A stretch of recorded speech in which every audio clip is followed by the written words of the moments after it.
A good morning in the US, good afternoon in Europe, good evening in the eastern side, India, China probably also, I don't know. Welcome to this new season, you could say. For me, it's always starts after summer recession. Had a long 4 weeks vacation. Don't envy me, but it was worthwhile doing that. And we're getting on track again. And today we have Dave getting us into queries, an object which, well, just before we started this, we were discussing how many times do you use this? And to admit myself, I do use it, but not as often as I might or as I see my colleagues doing. Being more in a supervisor role, they do more the daily work than I do. But it's really worthwhile using it. And Dave is going to introduce us to the basics. It's a simple object in a way, but a very powerful one. So before we get into it, a couple of housekeeping rules, of course. As you all know, if you've been on our webinars, we do record this, and yeah, share it with your colleagues. Use it later on. Often tonight in the evening already, it will be put on YouTube. Although I must admit, the last couple of ones, it was a little bit delayed, but very often it's already within the day or 2 days available on YouTube. So if you want to refer to it and replay it, feel welcome to do it. Of course, during this session, please, if you have any questions, use the questions window on the, let's say, the GoToMeeting pane, and I will pick them up. If it's questions on connection or whatever, I will, or Joe Mattis will answer them by typing. If it's, of course, content related, I will pick it up and I will post them to Dave. So be free to use it. And of course, before we start, a big thanks once again to our sponsor, Liberty Grove, and especially today, again, Joe Mattis for supporting us on the technical side for using GoToWebinar. By the way, in the future, as of the 1st of September, we will be using a different tool, Zoom, but of course, you will be subscribing to it, getting a mail with links to it once we are going to execute one of our webinars. On the Seaside 101 series, we will continue after this on CAL development, getting you on that side. Unfortunately for you, I haven't been able to plan the thing yet. I went into holidays, wrapping up the most important parts, and totally forgot after that to set up an agenda. I've been working on it, but it's not completed, and I hope as soon as possible to share this with you. We will share things like anything on our newsletter.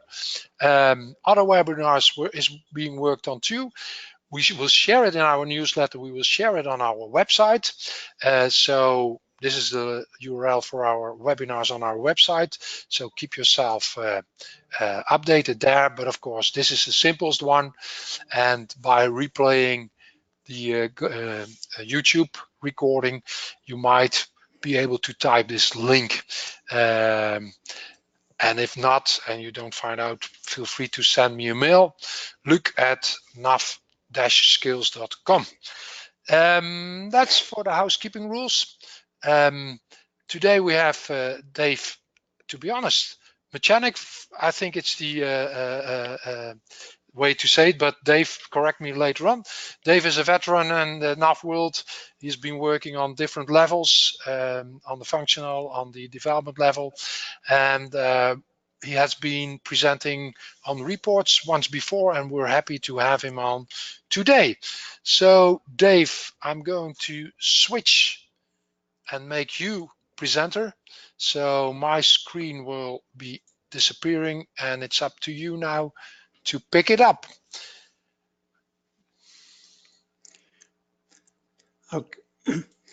Okay, it's Machanick. So thank you very much, and sorry for that. Can you see my PowerPoint screen? I do. All right, good. Let's see. Okay, basically Query got introduced with Nav 2013, and in the old classic days, you could only run SQL outside of Nav, which some people did, but then you had to write some interface code to pull the data in. So now with Nav Query, you can pull it directly into Nav. So our dinosaur days are over, except for people still running Classic, of which there are probably only half the installs, I'm guessing.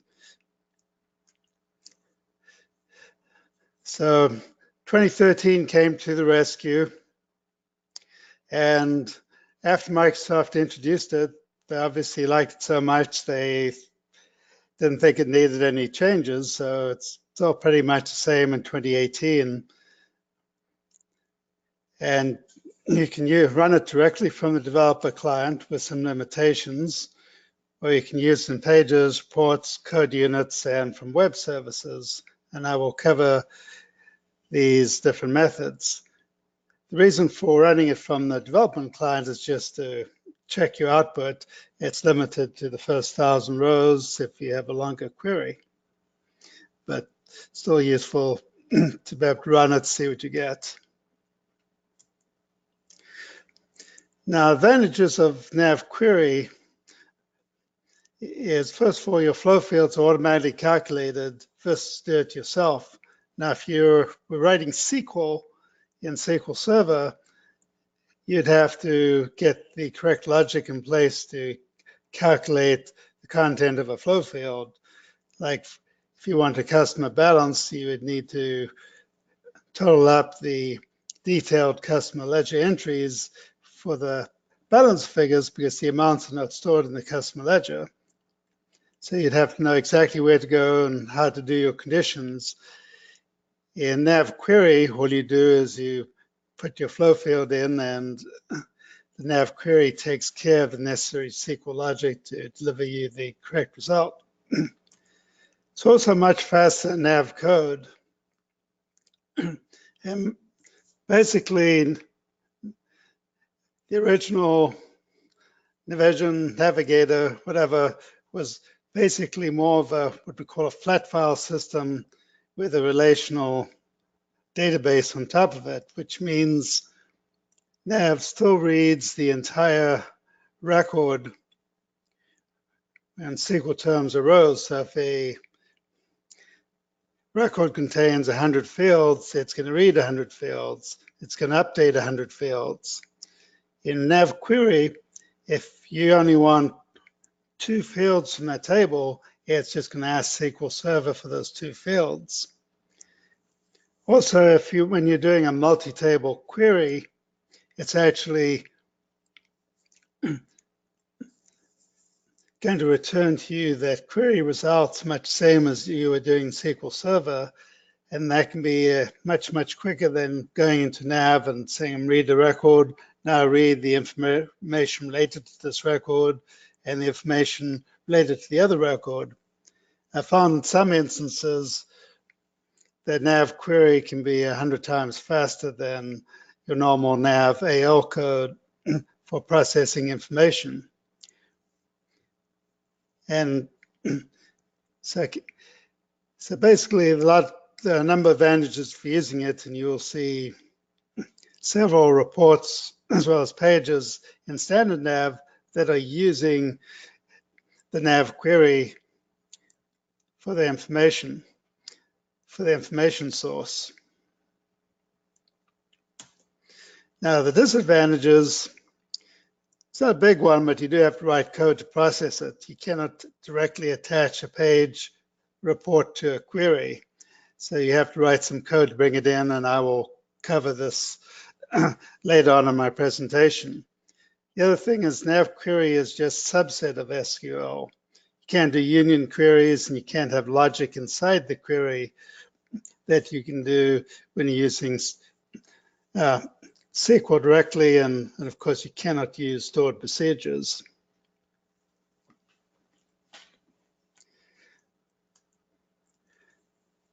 So how do you use it? You can run it from the dev client, return your first 1,000 rows.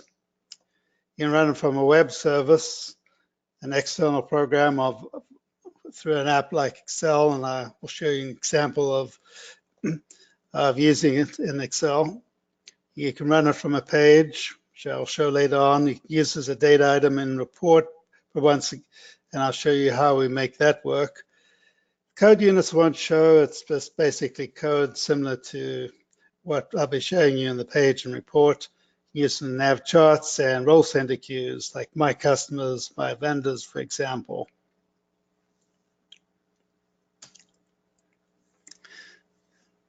Some gotchas, be careful of, avoid many-to-many joins. You won't like the results.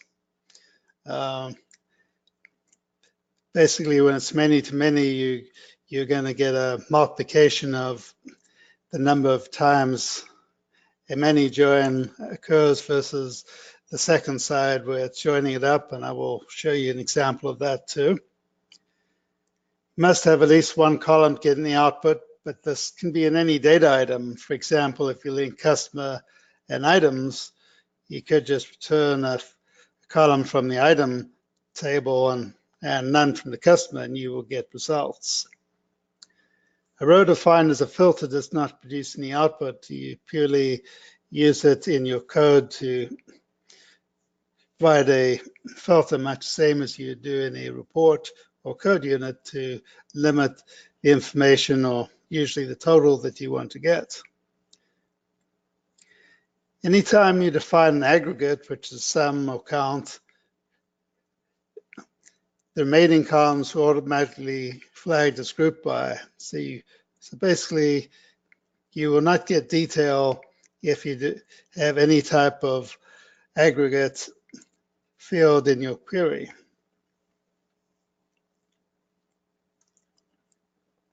So here we have example single table query, customer balance, and I'll bring my developer client over so you can see it. So here I've got a customer. I've got the customer number, name, city, credit limit, and the balance, which is a flow field, and the phone number. So if I run this from the developer, it gives me my message by the first 1,000 rows, and it gives me a quick list of my customers and current balance. And this, by the way, is using Cronus USA.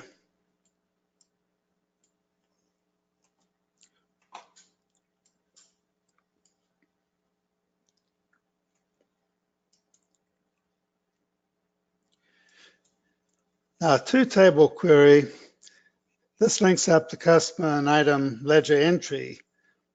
And why would I use the item ledger entry? Well, the item ledger entry, unlike the sales invoice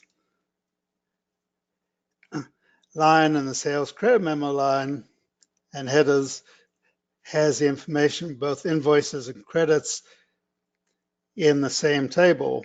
And you can tell what that the source type of sale and the source number would be the customer number.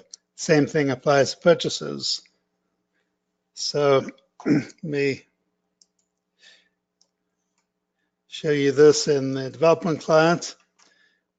So here I've got the customer and the item ledger entry, and I do a join on customer, on the source number, customer number, and I limit it to the source type of customer and the entry type of sale.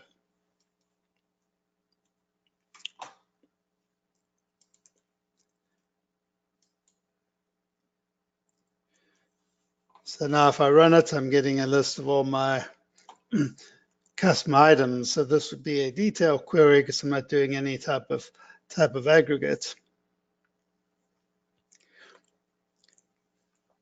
And of course, I do have the options if I want to export to Word or Excel or print the page.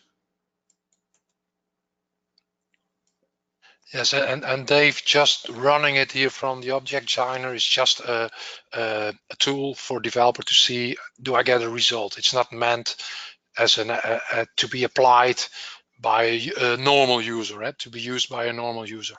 Right.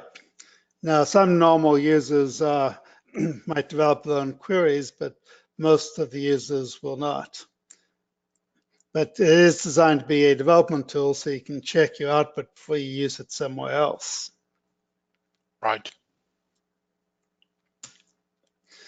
So now we have a two-table query with totals, and you notice that the group by is flagged. This is not something you do, but anything that's not a total field or filter will be grouped by that value. So that's what you want to think about when you're doing something grouping, is how much information do you want to appear with the totals that you're providing. In this case, I selected the customer number, the name, city, the credit limit, and the balance,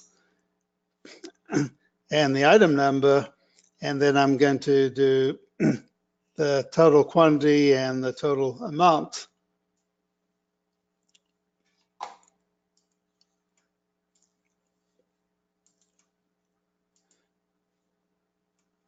So, basically, if I added another field in here and use the field menu, which you're probably familiar with from other tools, but let's say I wanted to be a good one to add. Let's add territory code. I could compile this.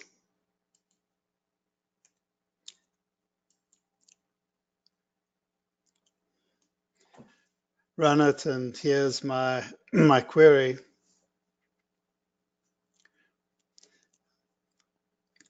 Now you notice I get some people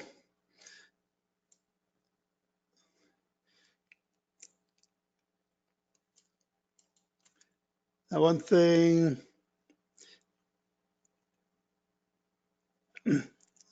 oh, hang on, let me just move on here, but there's something I want to tell you about joins, but we'll wait till I get to it. Our left join problem, if you're doing a comparison for specific value, which I did in the item ledger, it says use default values if no match. That means what I'm looking for is to get all my customers, but only times they have sales. But the problem is, because I'm doing a comparison with a value in my item ledger entry table, it's never going to be true. So I will only get customers that have item sales. So if you're wondering why, if you're wanting to get everything in the first table, which is your default, you cannot do a comparison with any field from the second table. In my case, I'm basically looking for the constant of sale, and because if there are no matches, it's never sale, it never appears. There's some tricks in Stan SQL for getting around this problem, but Nav Query doesn't have all the same options. Now, cross join, that's one of the types mentioned in the book. So is this what happens when your joins do not work?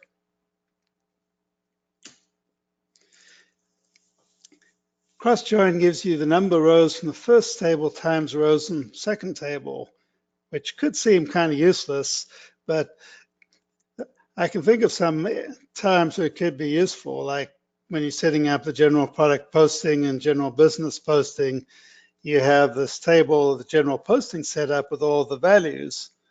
And by using a cross join, if the values are blank, you can see which ones you might need to pull in.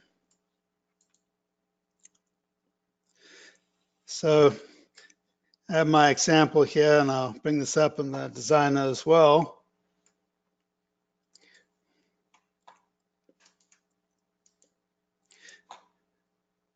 So I've got my general business posting group, and I have this defined as a SQL join type cross join, which is one of the SQL advanced SQL options. So this is where you get to do things where you need a little more definition.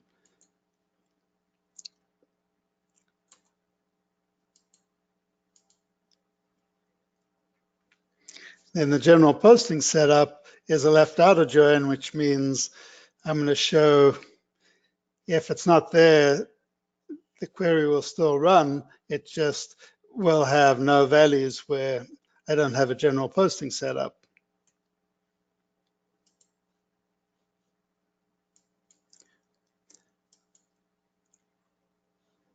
So this is from Cronus. So you can see we don't have much missing.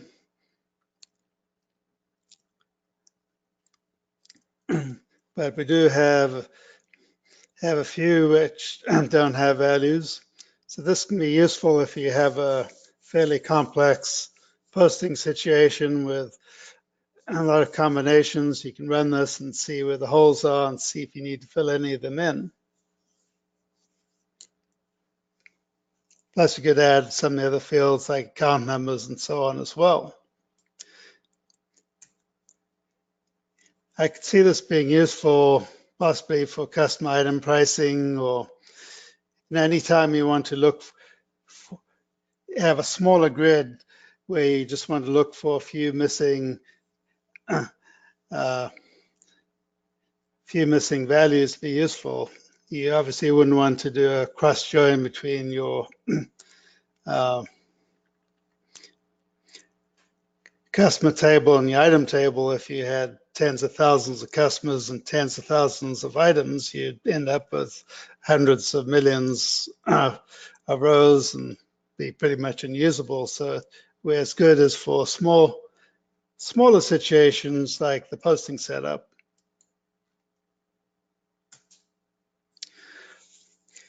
Okay, one of the gotchas here. If you try to do a one-to-many, but it's really a many-to-many, you're going to not get returned with good information. And I thought I'd bring out one example in the book. If you got the Nav Query chapter, it gives us an example of linking the item ledger to the warehouse entry. The problem is the item ledger and the warehouse entry do not really link up one for one. They're like two different trains of thoughts on the same subject. So you could have more than one item ledger with the same linking fields, in this case, the lot number. So here we have the item ledger, and I did it for a specific lot, just a proof of concept. So it's looking specifically just for this item and lot number.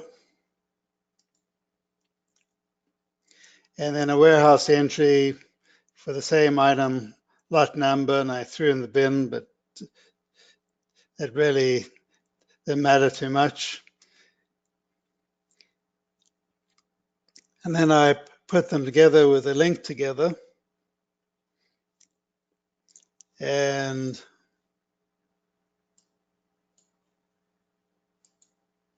let me just show you the first query. I run it. I get two results. So I've got two warehouse entries.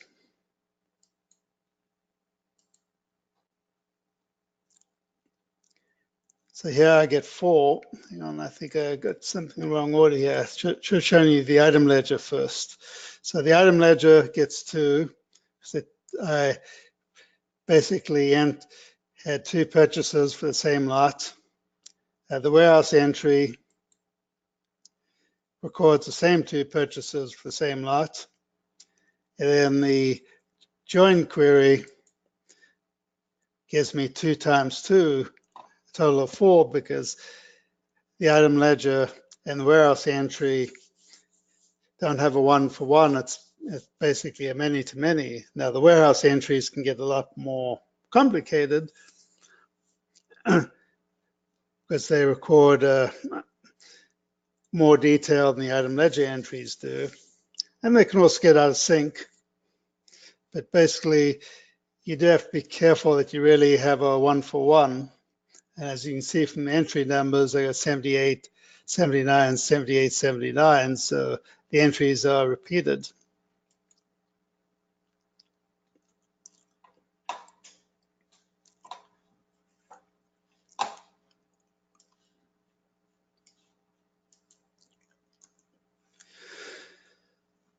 Thought I'd cover creating a simple view and using it for a query, because this is a way around the problem I was talking about, that you could summarize the item ledger by lot, and that way you could do a one-to-many query with the item ledger and the warehouse entry. Now, views can be quite popular. Typically, I haven't seen them used just to do a query, but sometimes people will provide a query for general use like this. Sometimes it's a query coming from a different SQL server, and sometimes it's a query coming from a completely separate package that has a few things in common and you want to refer to it. I had one case where we're linking Nav with a package called Vicinity Process Manufacturing, and we had a number of views for coordinating items and lots between Vicinity and Nav. So depending on what you're doing, you might find views to be quite useful. So in this particular case, I created a view with the item lot. I did a select and I did a sum in the group by, so I'd only get one record per combination of item lot and location code, and only did it for those with the remaining quantity not equal 0. That's what the having is, which is something we don't have in Nav Query. So whenever you're doing a group by, if you want to limit the results based upon what you're grouping, you'd use the having clause. And if you're not familiar with T-SQL, probably a good idea at least learn some of the basics like this, because they may be pretty useful to you. Now in the property, the data per company, no, that was purely for my convenience. If you do per company, yes, you have multiple companies, then you need to define the table I'm about to show you for each company. And then I have linked object, yes. So let's just bring this table over. Yeah, so you're using an already long existing feature on tables that you can design a table enough and giving it exactly the same name as your view and saying that it should actually link to a view on your database. Right. Yeah. So basically over here, I have to pre-create the view, and this could be a table too. It doesn't necessarily have to be a view. I call it linked object, yes. In some upgrade situations, these linked tables can be a problem, especially coming from Classic to newer Nav, but it really would depend on the upgrade, how it operates, whether you have to get rid of the view first.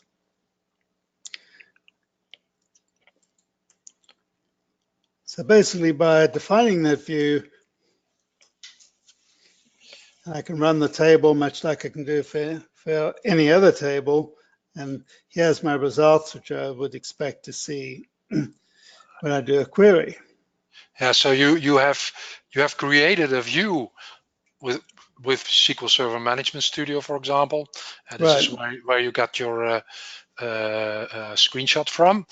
And the fact that you link your Nav table definition to this view by the name and this linked object, it doesn't create a new table, but it makes use of this query, or of this view. That's correct. do you think it would help for me to show the management studio? Or? No, I think this is okay. There was a question from Renu on do you create this in SQL Studio or so SQL Management Studio? Yes, you do. I think that's enough for now. And people can find information on the internet on how to do this with you. But I think this is what you showed is a good alternative of if the Nav query object is too limited for you. You can, for example, create a view where you have a lot more flexibility and power. And there was another question from Gert actually on, can you build a union with a Nav query object? Well, actually you can't, but you well, can. You can with, yes, but you can with a view. So Yeah. So basically, if you really, really want a union, build it with a view, because the view is supported by SQL Server. So pretty much anything you can do in SQL Server, you can use to set up a table and then create its link table in Nav and use it just like a native table. Yeah. The only thing, of course, you need to take into account that if you you create a FOB of your Nav objects from the object designer and import them into another database, and one like this 50,029 table, or actually table linked to a view, you have to make sure that this view it will not be in your FOB. You have to recreate it on that database where you're going to restore your FOB. That's the only thing you would need to bear in mind, that it's not part of the Nav code. The Nav code might be using it, but you have to create it yourself on the database, on the SQL database. Right. So yeah, those are things you have to keep in mind. Is if you need portability, you do need to pre-create it, and you need to let people know so they don't discover the hard way when things don't work. Yeah, there's a good remark from Gert Lunge. I'm not sure if I pronounce it right, but he also notes here that as a warning, Nav always has each Nav table has a primary key also on those linked objects. So the data behind has to be unique. Sometimes you have some issues there. That's true. Thanks, Gert. Yeah. By the way, Bernard has a question, and I'm to be Bernard Esterhuizen. I'm not sure about this one. I don't have the answer. I don't know exactly about this one, but maybe you do know, Dave. If you create a table like this, linked to view, does it count in your license? I think it does. I mean, I've always treated it as needing to be licensed. Yeah. So I'm pretty sure it does. Now in Business Central, apparently you get 50,000 to 99K, but apparently you need a partner license to put it in place, but then an end user can use it. Yeah, I think too, but of course you could check that. I haven't checked that. I'll make a note of that and see, but I think it's in the license. Yeah, I think the only way to know for sure would be to use end user license, and but I don't think you could define something. It's not in the license. Now the question is, could you use it? But I know the times that we have used it for customers, it's always been tables in their license. And this one case we made heavy use of it was when we were interfacing with Vicinity. And you may find other cases where the package you just really, really want to use in addition to Nav is a completely separate package. So you have to develop the interfaces, and some people do use it doing XML and FTP, but if you want that direct link, then sometimes your link tables is your best way of doing it. Yeah. But once you have them in place, then they're easy to use, and you might find, for example, doing union queries is another question when might be something that's useful. But remember, a query is still being executed by SQL Server. So if you come up with something that doesn't perform well, putting a nav is not going to make it perform any better. So if you have a bright idea on what would be a really good view to put together, make sure it runs decently on SQL Server before you attempt using a nav.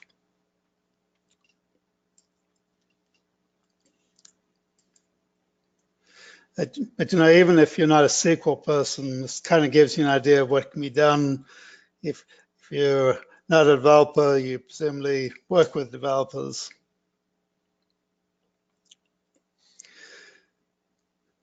So it's just covering some of the links here. So nothing.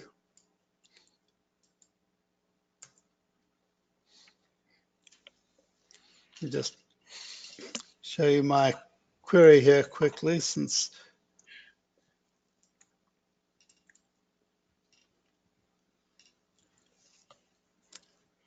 this one didn't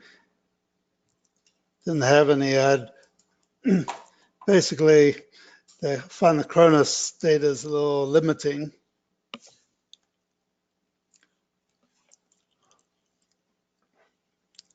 Also, the other, so let's go over a page to handle the query.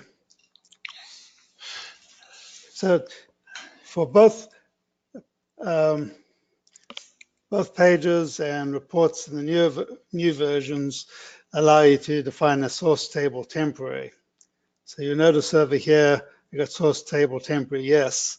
The reason we're doing that is I'm going to be loading everything into my customer table, since the page needs a table to tie to. And I also tell it not to allow any inserts, modify, deletes.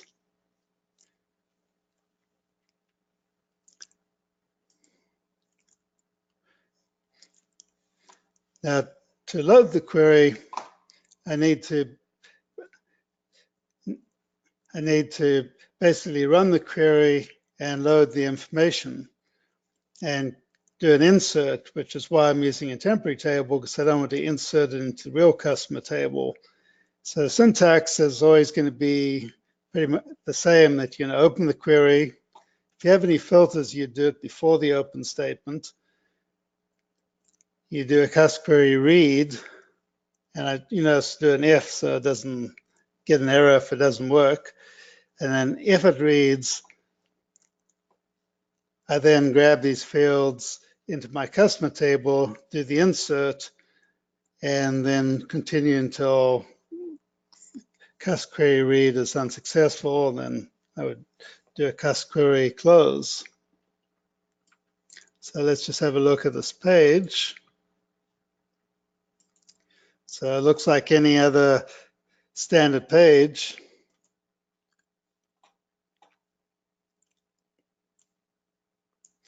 And there's the code that I showed you. And basically, very first thing it does when it's run is going to read this and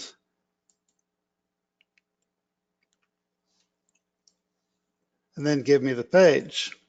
And you notice I can't change anything, insert anything. Now, if for some reason you did want to do any type of modification, you could take a look at some of the pages that editing the customer sales, the sales invoice, posted sales. I think it's a posted sales invoice, and lets you edit the shipping information. And the way there's some code specifically to handle that, where it actually captures a mod, doesn't do it directly to the page, but does an update. So if you want to see how you might use something like this to update the underlying data, have a look at the posted, it's either post-sale invoice history or posted shipping history.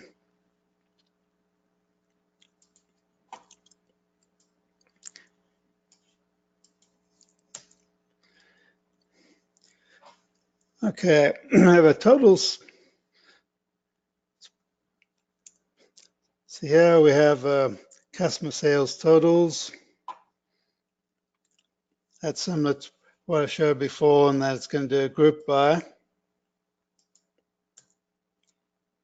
So now I'm going to use that in a report. So once again, I have to load the information, and then because I don't really have an amount field I can use in the item ledger, I trick it and use the quantity field instead, and then just make it a little bit clearer. I use a variable called sales total. The reason I can't use the sales information is it's a flow field. So if in a temporary record, a flow field is still a flow field. So you can't put any data in the actual field that doesn't really exist.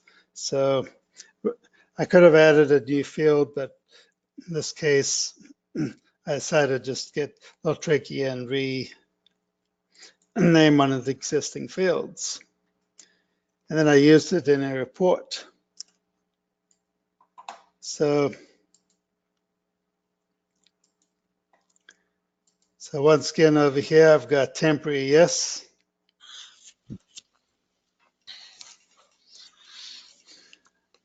On the pre-data item, I process my query and insert the record.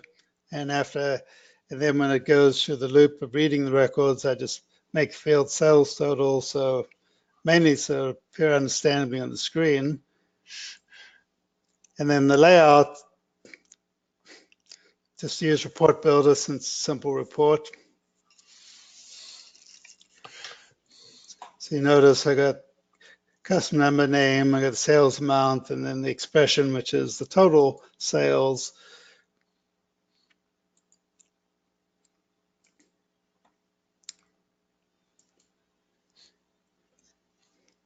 And this actually works because you only have access to the data sets, but I told it to do the sum, and it summed it up for me. So when I run this,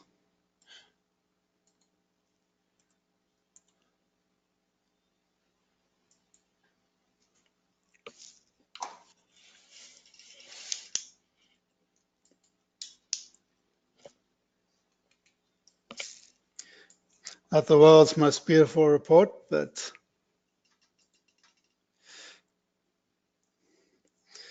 basically I have my page, the time I executed it, and the customers and the sales totals.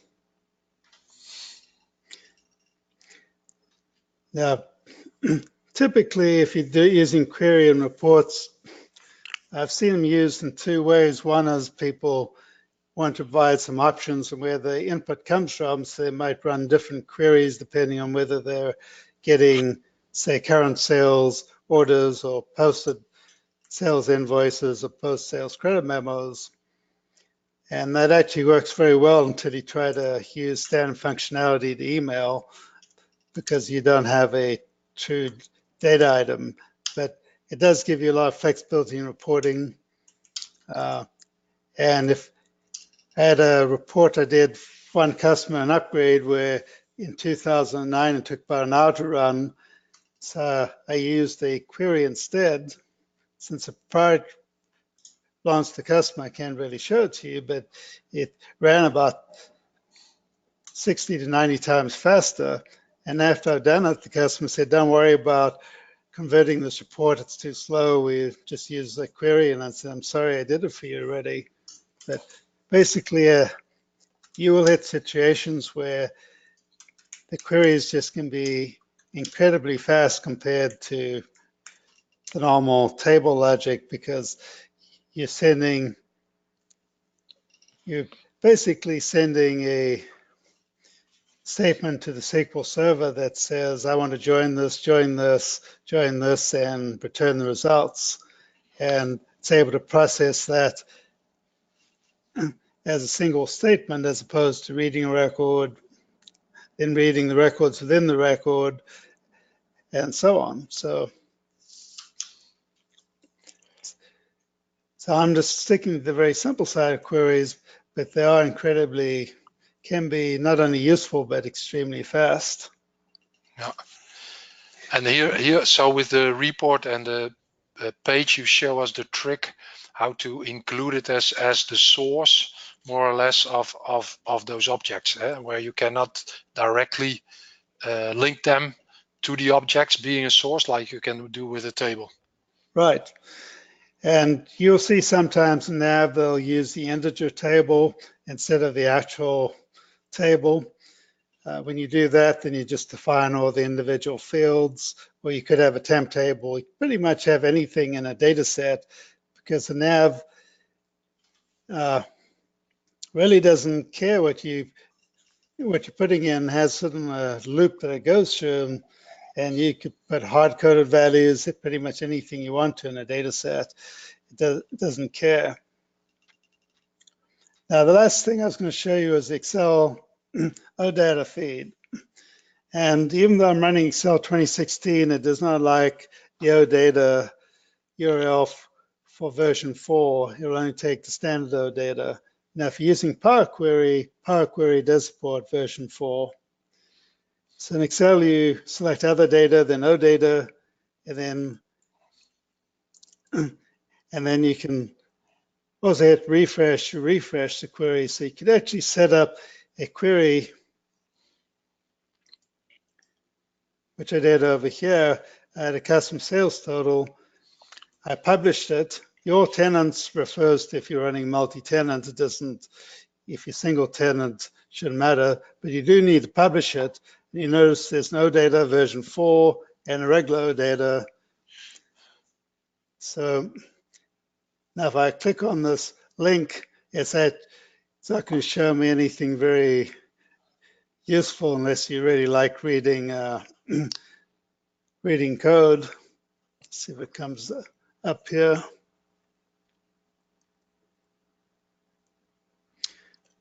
No, this case doesn't look, it's coming up for me. But basically it will show you, maybe it will in this one. Okay, and then on version 4, so this is basically what OData 4 looks like. OData 3 didn't want to come up.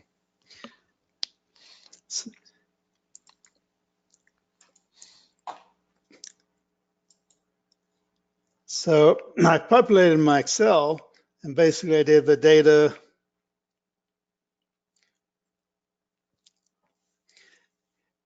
pulled it in, and this, I didn't, it gave me some options how to import. I just took the Excel one, but you notice it came, this is the way it came up with the filters in place. So that actually looks nicer than the report. Then if I hit refresh, it'll give me a fresh set of copies. So if you have someone in the business area or operations area who'd like a spreadsheet of what's going on, you can set up a SQL query and then just tell them, hit the refresh whenever to get yourself a fresh copy. Now you also have ability to tie it to other things too, as I mentioned, like Power Query.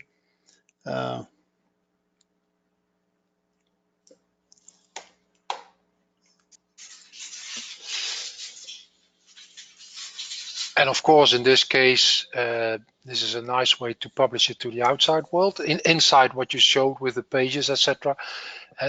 Using this query object is a powerful one to diminish the load, the size of your data, as you're only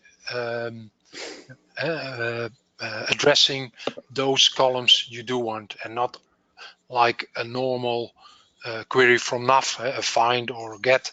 It's always getting all the columns. Right. So basically, and a lot of accountants spend time trying to pull data in, and I know JET's popular, and if you're trying to do anything, and it's a very sophisticated tool, and some people are really excellent at it, but if you don't have JET, or you don't want to use it for this particular process, then you can just set up a query. If it gives you the right results, you just do an import into Excel, and there you have it, can be refreshed. I have a question here, Dave, from Peter Jurgensen. He says, as far as I know, and he's right, I think, as far as I know, no, I know for sure, then when using queries to get the data, it doesn't use the data cache on the Nav server. So every time you run a query object, it's more or less directly going to the SQL server, not being cached. The result is not being cached on the service tier. So as he poses it, I would therefore doubt if it makes sense to use for simple flat queries a query object. Yeah. Or do I have a different experience? I would put it this way: when would you decide to use a query object instead of using, let's say, normal CAL querying, doing a find set, repeat until next? What is your, do you have a rule of thumb when you want to use a query object or a CAL query? Well, mine would be is what's the performance going to be like in Cal? As I mentioned, I did this one engineering report that went from 60 minutes to 1 minute. So Yeah. I think that's a pretty good example. Is this going to be more efficient? Because what you're doing is you reading a lot less data, and if there are multiple joins involved, you're sending one request. If you're doing a find set, you're only doing a find on the table you're reading. Now you get your record, and now you want to do another find on the related information. So if I was going through on jobs, for example, and I said, okay, I want to read or look at all the jobs that I created in 2017. Now I want to look at all the customers for those jobs. And then I want to look at the balances and the invoices. That you put together a query that will run pretty fast, but might be very slow if I'm using standard code. So you're not probably going to see a lot of difference on a single level table, but once you get into 2 or 3 or 4 levels, you should start seeing a lot more speed. Yeah, and of course, if you have a flat data set, you're only doing a single find set, repeat until next, so the gain there would be smaller. And of course, what you need to realize, and tell me if I'm wrong, Dave, of course, if you're going to rerun the query many times, then it could be an issue that your query object query is issuing every time again to the database the query, and it's not being cached. While if you run your find set repeat on the next CAL query, you could profit if you rerun it from the fact that it's stored in the data cache on the server. What I saw one time when I was troubleshooting is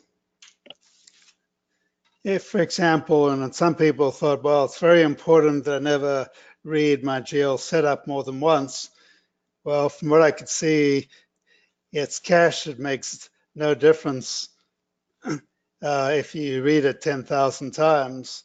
One of these days, I might run an experiment, see what happens if I read GL setup 1 million times, because I'm kind of curious. But if something's cached, you get a benefit. Now, when you start doing flow fields and other things, I've noticed that it takes time to process each flow field, and that I'm not seeing the benefits of caching when it comes to flow fields. Now when you do a find set, it basically issues a command to query saying, I want to read this range, and then I think it brings back what's the 50 at a time. I think it varies on version of Nav. The other thing is, until you got to 2018, from 13 to 17, you could set I think it was the object caching, and that would speed up performance. So 2018, the option's gone. But basically, if you ever see a marketing recommendation from Microsoft on how to run, what you need to run Nav, Unfortunately, you can't burn it since it's on the internet, but you need to make sure no one ever thinks this is anywhere close to a good suggestion. The marketing suggestions tend to be terrible. So the key for having good performance is to have plenty of RAM on your service tier where you don't have a bottleneck. SQL Server, I mean, memory's so cheap. The best suggestion I've ever seen is just put the max RAM that's supported and walk away. And SQL Server's a real memory hog. And then as far as the client goes, well, the client's receiving all this information, and Microsoft's busy working on making the web client better and better. The Windows client is a thin client, but not as thin as the web client. The old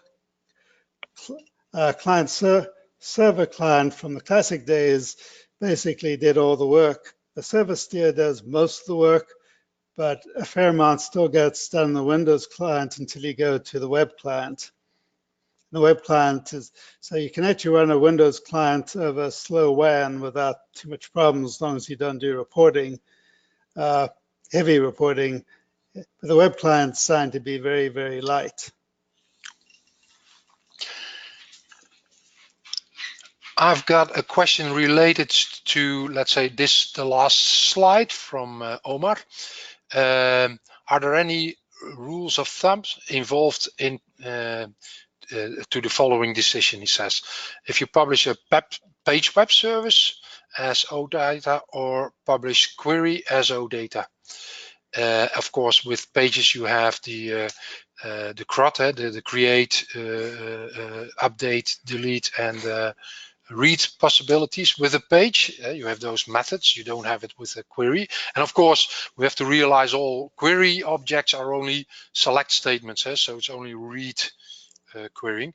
But Dave, do you have a kind of rule of thumb on when you want to use a page related to OData or a query? Well, I think pages are generally better if you want to do any type of updates. So you do have to be careful. If you're doing any big interface, I kind of recommend using code units and avoiding pages. But pages, you have to make sure you drive all the logic properly in order for them to work. Like, queries are simple in that it's just going to return information, no special processing required. Code units are good if you want to basically request limited information, and your web service will return that information. And then XML is best if you're going to do any type of volume. Though I think JSON is a possibility now too. But basically, you want to use batch methods if you're transferring batch files back and forth. I'd use pages if you want to do limited updates. And then I'd use query if you're just querying, because it groups all the information together for you. And again here, if you want to have speed and joining data, then using a query is much better than a page, because you restrict the size of the data that is going to be retrieved. Right, and if you want to emulate the customer page on the web, and then the page is the way to go. We're getting to the hour, so we're going to close up. Anything you want to add before we close up, Dave? No, I mean, the book section is obviously very small in query, but you can look up a lot. I'd say see which methods be useful to you, and have any comments, I guess post them. You take comments on the YouTube, right? If not, I'm on LinkedIn, and I'll probably blog something about it there too. So, yeah, okay. Thank you very much. I think we tackled all the questions that came around. Dave, yeah, thank you very much for helping us out today. And Joe also. To you all, have a good remaining part of the day or evening, and we'll get connected later on with the number 8 when we dive into CAL programming. Thank you very much.